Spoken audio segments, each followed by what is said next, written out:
సొరకాయను మనం వాడినప్పుడు డైయూరెటిక్ లాగా పనికొస్తుంది. యూరిన్ బాగా వచ్చేటట్టు చేస్తుందనమాట.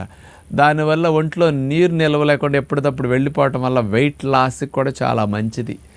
మీరు డైయూరెటిక్ ప్రాపర్టీస్ బాగా కరిగినందువల్ల సొరకాయను ముఖ్యంగా తీసుకున్నప్పుడు యూరినరీ ఇన్ఫెక్షన్స్ కూడా బాగా తగ్గుతాయి. ఇందులో ఉన్న మెయిన్ మెకానిజం అది. ఇందులో ఉండే యాంటీ ఆక్సిడెంట్స్, మినరల్స్ ప్రాపర్టీస్ వల్ల యూరినరీ ఇన్ఫెక్షన్స్ తగ్గటానికి, కిడ్నీలో స్టోన్స్ తగ్గటానికి, బాడీని డీహైడ్రేట్ కాకుండా రక్షించడానికి సొరకాయ అద్భుతంగా ఉపయోగపడుతుందని సైంటిస్టులు నిరూపించడం జరిగింది. ముఖ్యంగానండి ఈ సొరకాయను మనం తీసుకున్నప్పుడు ఇందులో ఉండే ఇతర పోషకాలు ఏముంటాయి? 100 గ్రాముల సొరకాయ ముక్కలు తీసుకుంటే 12 క్యాలరీల శక్తి.